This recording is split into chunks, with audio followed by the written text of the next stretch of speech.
Nice to catch up with you, dude. Yeah, man. Yeah. Thanks for your patience with me, man. I No, appreciate it. not at all. Not at all. Not at all.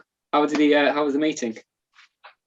Yeah, to be honest with you, Josh, it's been like the last 2, 3 weeks have just been full of meetings. So Yeah. how was the most recent one? Yeah, it was all right. There's a lot going on. Yeah, like the first thing really was just like what sort of started everything really. I suppose you were just getting into that there, but what sort of made it all, what started the music journey for you? That's a big question. It's a big question, sorry. Yeah, I mean, the short story is I grew up in a very musical household. My parents were very supportive of music, had piano lessons, drum lessons. Drums were the first thing I took to. I went to the Brit School. Oh, nice. Okay. Pretty much specialised in drums there and live music. Went to uni. I went to Bath to study music, where I thought I was going to come out a drummer. Okay. And that's where I got really introduced to production. And then I came out of uni and wanted to be a producer. So I got a couple of part-time jobs, including Apple, Sutton Music Centre as well, and various other places, while I kind of got my sound together, got my gear together, got myself together, I suppose. And then, started working in a couple of studios, started doing little bits and pieces production-wise. So like one of the first production jobs I had was making samples for sample packs. Nice. So, okay. Yeah, all those, the splices of the world now and, the early versions of those, they have to be made by somebody. And I was one of those people that made those. So, nice. Is that like little drum cuts and like little fills and that sort of thing? Yeah, I mean, anything, everything from melodies to, melody with sample packs as well. Like melodies can be, for example, you could play something on piano, but then because it's a sample pack, they also want that same melody with a flute or a synth or something like that. So it's just creating all of those variations and then changing the key, transposing it to different time signatures, so on and so forth.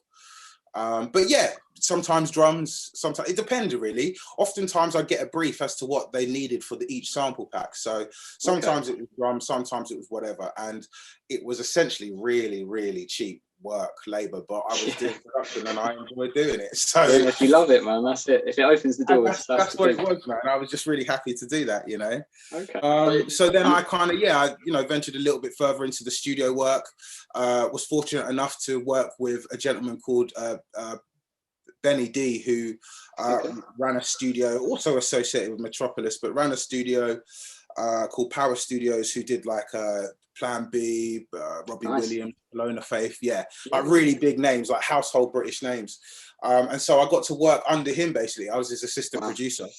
And I just got to I knew a lot, but Benny knew how it really worked, like in real time action with like a real name in the room. And I knew all of that in theory, but didn't know all of that in practice. And so under Benny, I studied the game even more. Nice. Is that like sitting behind him in studio while he's mixing and stuff as well? Or? Well, I mean, Benny was very Benny with me, he let me be very hands-on. So it was like oftentimes, Benny would obviously be overseeing everything, but he would give me the work to do. Mix that, record that, do this. Do you know what I'm saying? This is how we do it. Now you do it. Get on with it. Do you know what I mean? Yeah, and just giving you little feedback, he mentored me through that process really, and it really was like it made me understand the process and the value of the process as well. Do you know what I mean? I'm talking about recording takes 50 times sometimes to get the line perfect, and that's the kind of work Benny was doing. Do you know what I mean? Really going in, really getting it done, and really generating the results. And so I learned a lot from him. And then simultaneously to that, I'd kind of started Star City Studios, and was kind of just working, but still basing a lot of my own clients out of here. That's awesome, man. And that's really what turned this place into spiraled all snowballs into something else. Yeah, exactly. And then being a local studio as well, something in the area. A few years after kind of doing some bits, early label stuff, I suppose, it kind of turned into working with a lot of the local artists in the area as well. So yeah, it's been cool, man. What I learned very early on is that what you want to get out of your career and what actually comes out of your career can be two different things.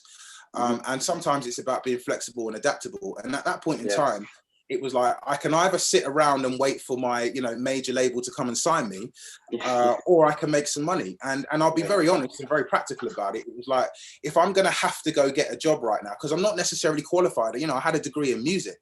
So whilst the degree was valuable, you know, I would have to retrain in something. So I thought, on the basis that I'm going to have to go and get into any other work, I might as well make money out of my craft any way I can.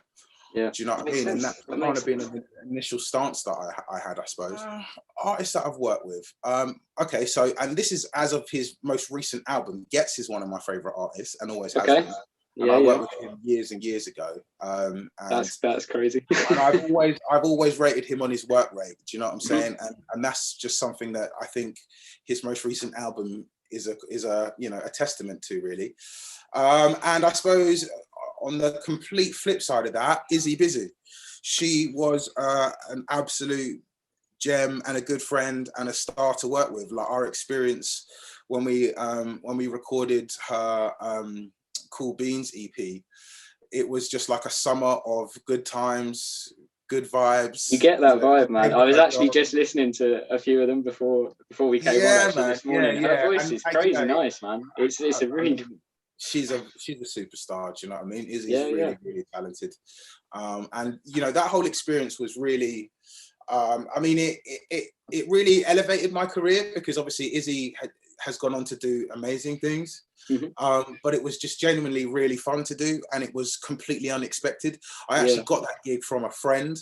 Imagine, they'd actually gone to another studio to record, and they'd had an issue with the studio. So I just get a call from my mate, who basically says, we need a studio, we need it last minute. Wow. And okay. Izzy. And I'd met Izzy previously to this, so I kind of knew the deal, but I was just like, yeah, let's do it, man. All like quite spontaneous, like all in the moment. It really, really was. And again, it just filled that summer with good vibes, man. It was really, really good vibes. You know, it's all about the feeling in the music, man. It's got to be about, you know. You'd be surprised. Like, some people are sold some madness, right? It's crazy. I'll give you a good example, and I will not name names. Okay. But this person comes to me and says, Jay, I've really been thinking about my sound, and I've downloaded, and I'll tell you the name of the artist. They downloaded a Chris Brown vocal channel strip, basically. Cool. Okay. And they came to me wanting me to use this channel strip on their voice, obviously in the hopes that it would, you know, sound more like Chris Brown. So he goes in, records his bit, comes out. I put this channel preset on it, and he's just like, "Is that it?" I was like, "Yeah." He's like, "Put that." He's like, "But I don't really sound like Chris Brown." I'm like, "I know you don't sound like Chris Brown." You're not Chris Brown. There's no preset in the world that can do that for you. Do you know what I'm saying? Yeah. So there's no way, like, you know, when it comes to this stuff, I'm very, very, I mean, there's so much stuff out there, for one, Josh. There's so many bits of equipment you can buy, so many bits of software you can buy. So where do you start? I mean, where I start generally is recommendation. I've got some really good friends in the industry as well, and producer mates who use various bits of gear, and I'll always inquire how they find it, what they do with it, so on and so forth. And if it's recommended to me, then oftentimes I'll go with that. If it's not, then I still tread very carefully with what I might want, and it always is based on what I kind of need for my sound. I'll never just, oh yeah, that compressor looks really nice and they say it does wonderful things, so let me just buy it. I've got loads of compressors, do you know what I mean? Which all do the same thing, compression. You know, in various quality. I won't deny quality here and there, but they're all doing the same thing. And I'll tell you the truth. There's a lot of you know, top hits that have been made with nothing more than Logic, Cubase, Ableton presets. You know, they didn't need expensive gear to do it. It was the right song, right sound, right amount of mix, and it just works. You know You know, if you go back not too long ago, it's almost untouchable going to studio to record an album or whatever. You know, that's like thousands and almost unachievable for an independent artist. You know. I mean, to some extent, yeah. But this is why more and more people are buying equipment for home, and this is why equipment for home is becoming cheaper and cheaper and more accessible. Because studios do cost a lot, and there is still a time and a place for a good studio.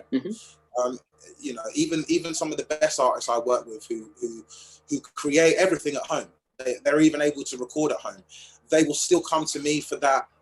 Sometimes my input creatively, to add bits and take out bits sometimes of an arrangement, but also for my technical input to, make sure that every frequency is doing what it should be, and make sure every sound is, where it should be at the right time, and simple things like making sure every cut on a vocal or cut, or or whatever has been taken care of appropriately, and it's just, again, valuing that as well while still being economical, has kind of become like the future now. Do you know what I mean? Totally. Maybe we could break down what you do at Star City a little bit and just. The easier question to answer is, what don't I do at Star City? Do you know what I mean? I do everything, man. Like, I mean, the bulk of my work really is split into two things here, predominantly, and there's a lot of things that surround that, but the bulk of work is I record and engineer. So people bring their songs to me in whatever state generally, and I then turn that song into a professional recording, oftentimes ready for distribution. The other thing that I do is obviously produce music and create music with artists. So I spend a lot of time writing from the ground up. I listen to a lot of references from artists and create the soundtrack, the beat, the production that they want, completely custom for their own song. I then take them through that whole mixing, recording process through to the mastering, and again, give them that kind of final product. So those are the two real splitting of my time in this building. How do you find the balance between sort of doing your own thing and working with other people as well? I mean, this is what happens when you do what you love and you love what you do, right? You've got to find the balance between when you're doing it for the love of it and when you're doing it because this is what I do for a living, and I need to bring in money like anyone else. So generally for me, with my family responsibilities, I prioritize my workload, which is to do my job. I'm a producer, I'm a writer, I'm an A&R, and I have to tick all those boxes every week. Also, as you know, I work at, I teach lectures at ACM, so I have to do at least a few hours every week as well. And so I tick off my immediate responsibilities before I even get into my own time. I mean, where I'm really, really fortunate and blessed is that a lot of that time is spent doing stuff I love to do anyway. So even when I produce for other artists, I mean, I'm really fortunate that I work with artists that I think are really talented and really good. So when we're working on something, it's kind of like our product, and I'm just as invested in that as I would be my own thing. Obviously, ACM is a fantastic place to be. Currently, I'm on I look after two pathways. So I'm on a production pathway and a rap and MC pathway. Oh wow! Okay. I still relate to in a producer capacity, because obviously half of the job for them is to learn how to work with a producer. Totally. And to know the ins and outs of a studio, and actually a lot of the guys produce for themselves anyway. So oftentimes my job is just to kind of give them the real industry insights to what's happening, how they're expected to conduct themselves, and the actual specialist skills in terms of actual production techniques, arrangement techniques, getting them to explore various different styles of music and incorporating that into their current style, sampling, all of those types of mixing, mastering, anything that I can interject into making them ready for the industry, essentially. And so I'm really at the moment just on those two pathways. You got like favorite, like top 5 producers that you sort of top 5 influenced you? I mean, okay, so it's quite an interesting question. Top 5. Quincy Jones, strangely enough, is definitely one of my favorite producers of all time. And I just think that Quincy Jones speaks for himself. One of the first really to kind of make that kind of impact on the world, I think. And from, I suppose, after that sort of time, I would have been a huge fan of like Timbaland and the Neptunes. Nice, That was a whole era of history for me, and so I definitely still hold them in high regard. As of late, like someone like London on the Track, particularly with sort of the hip hop world and the trap world in the US, he's definitely sort of one to dominate over there. I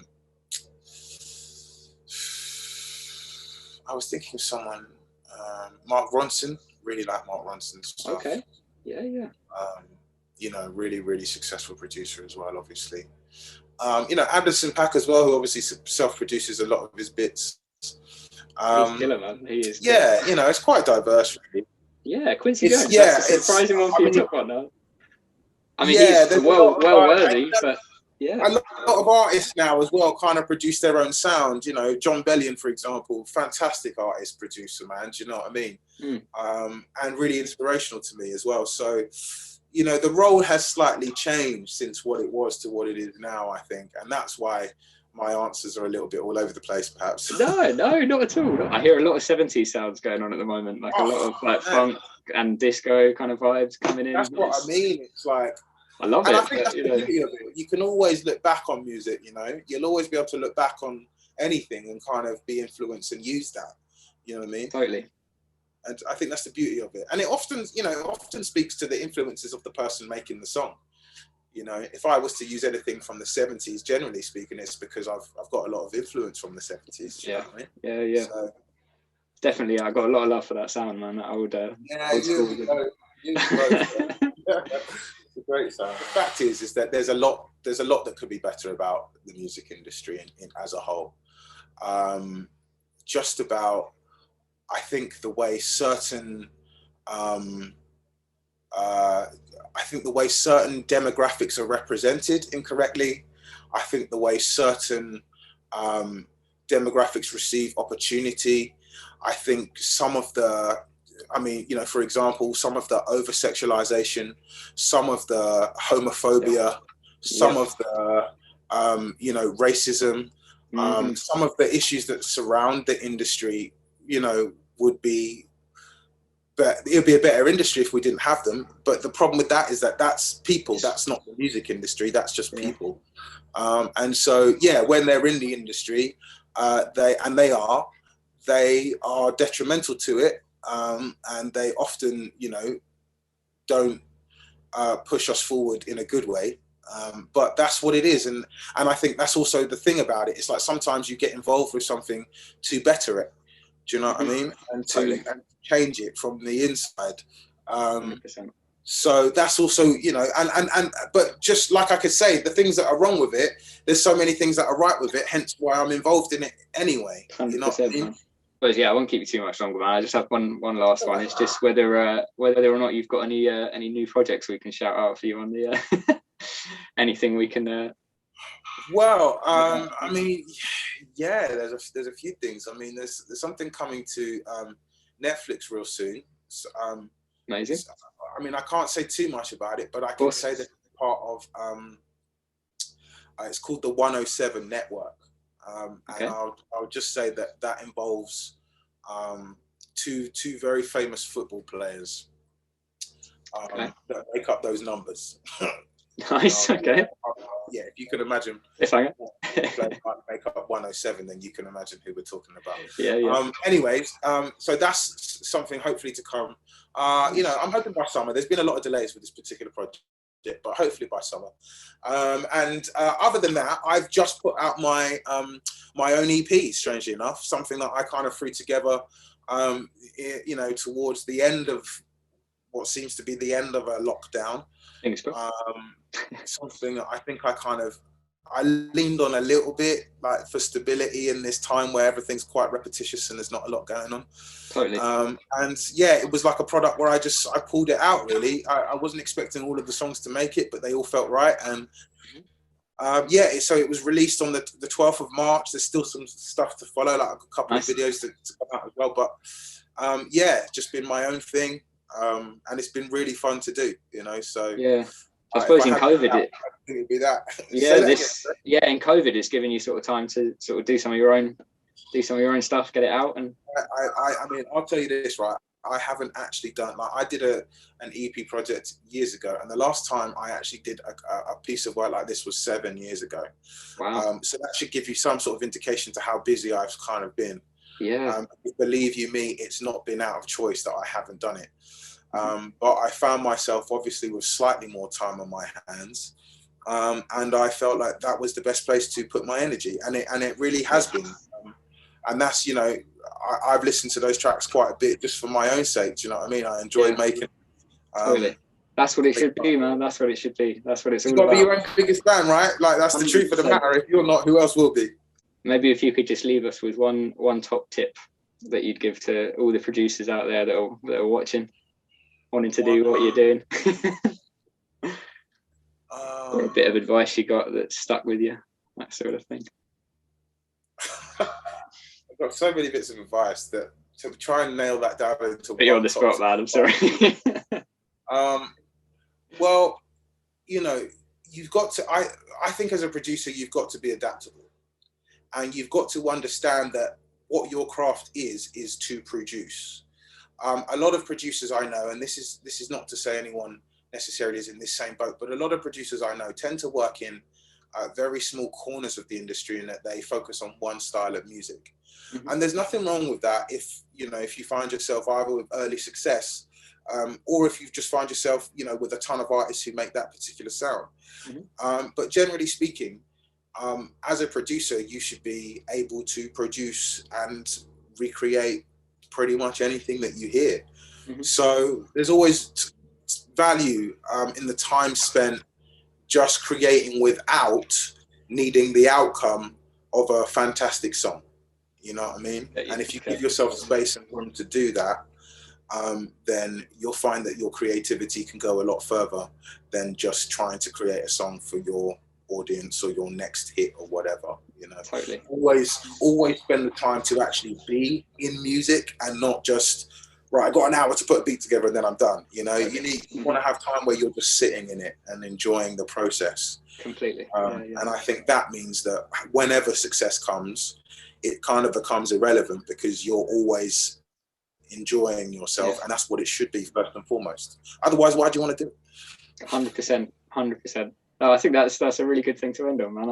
I appreciate your honesty with your advice. Awesome. Oh, it was really good talking to you, though, man. I appreciate that. You too, man. Thanks for your time. No problem at all. And we'll catch up when we're back allowed outside. Yeah, wicked, Josh. Cool, man. Nice. All right, take it easy. Have a good day, man. All right, you too, man. In a bit.